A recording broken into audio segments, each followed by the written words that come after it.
Toda acción humana, como comer, trabajar, jugar o dormir, se realizan dentro del tiempo. Sin embargo, existen actividades en las que el tiempo se utiliza intencionalmente como parte esencial de la expresión artística. La música, la danza, el teatro, la cinematografía y la literatura son un claro ejemplo de ello. ¿Cuál es el valor del tiempo en las artes? Es el tema en que abordaremos el día de hoy en Cóctel de la Ciencia. Comenzamos.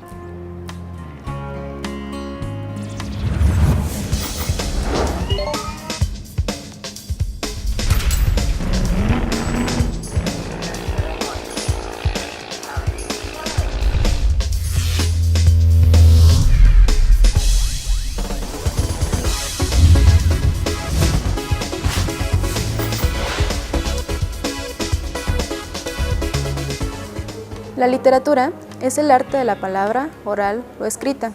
Se divide en tres géneros en los que el tiempo tiene un valor incomparable: el épico o narrativo, el dramático y el lírico. Aunque en los dos primeros el elemento tiempo se evidencia como claramente necesario. No hay que olvidar que la poesía hace manejo muy personal y subjetivo del tiempo. Vayamos a una entrevista con el maestro en literatura, Ricardo Orozco Castellanos, que nos hablará sobre el valor del tiempo en la literatura. El tema del tiempo en la literatura es probablemente el tema por excelencia. El reto principal que un narrador tiene, ya sea en un texto breve, digamos una micronarración, como ahora se estilan, un cuento, una novela, no se diga una novela, es justamente el tema del tiempo. Se trata de combinar la acción, la narración propiamente dicha, en un espacio definido de tiempo. Si la narración es oral, pues con mayor razón se entiende, pero si es una narración que está puesta en escrito, lo puede uno percibir a través justamente del espacio, es decir, de las páginas propiamente de un texto. No en balde el libro más importante del gran filósofo y crítico literario francés Paul Ricoeur se llama Tiempo y Narración. Él dedica 3 volúmenes a estudiar justamente las relaciones entre la ficción histórica, la ficción novelesca y el tiempo. Y hace una reflexión sumamente interesante acerca de cómo se representa el tiempo para los seres humanos. Dice el gran psicólogo y filósofo Jacques Lacan, francés, que los seres humanos somos en la medida de que somos narrados y tenemos conciencia de que el tiempo es el material del que estamos hechos de algún modo, como lo decía Shakespeare en algún momento, ¿no? Somos de la misma materia que los sueños y por tanto estamos hechos de tiempo. No hay que desdeñar de ningún modo la poesía en este contexto, porque la poesía es como la expresión del ser en el tiempo. No es habitual que exista poesía narrada, pero sí, en cambio, que la poesía dé cuenta del tiempo interior.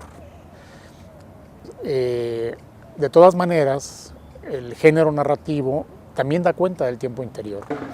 En el traslado del siglo XIX al siglo XX, los escritores perciben con mucha claridad que el tema del tiempo es probablemente el que va a definir el estilo literario al comenzar el siglo XX.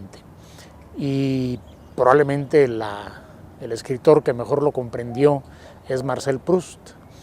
Los 7 volúmenes de su novela Río, de su novela Mar, llevan el título genérico de En busca del tiempo perdido. Esta recuperación del tiempo a través de la memoria es lo que le permite a este excelente narrador, a este genio de la literatura contemporánea, sintetizar en una imagen la recuperación del tiempo. Todos recordamos aquel episodio en que un personaje está bebiendo una taza de té, aspirando el aroma de la infusión y al mismo tiempo saboreando un panecillo de estos que en Europa se llaman magdalenas, y en el momento en que aspira el aroma del té y prueba el sabor del panecillo, le viene a la mente una enorme cantidad de memorias. Es como un elemento catalizador que desata en su imaginación todo un mundo de acontecimientos ya pasados. Los críticos literarios del siglo XX han dado cuenta puntual de este fenómeno. Recuerdo en este momento, por ejemplo, los análisis de Roland Barthes o de Tzvetan Todorov acerca de cómo se maneja en la narración el asunto del tiempo. Cómo podemos en muy pocas líneas tener una gran cantidad de hechos a manera de un resumen, o cómo podemos tener de pronto saltos en el tiempo que el lector tendría que llenar con su imaginación.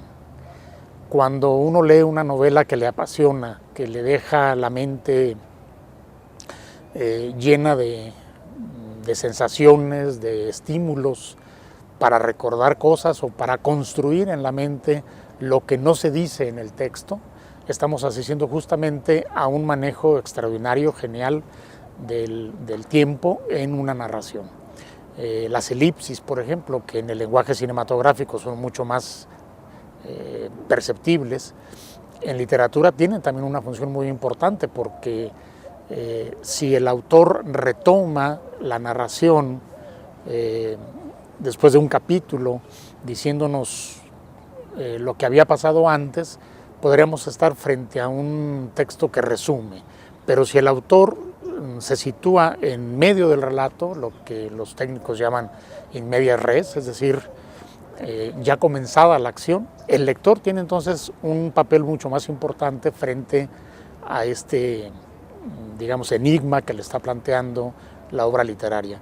De modo que yo creo que la literatura, sobre todo la narrativa, es como la representación del tiempo. El tiempo se puede entender de múltiples formas, desde variados ángulos de visión, pero si lo vemos desde el punto de vista del arte y en particular de la literatura, creo que el arte es la representación de lo que somos los seres humanos y en particular de cómo vivimos el tiempo, de qué materia estamos hechos de tiempo.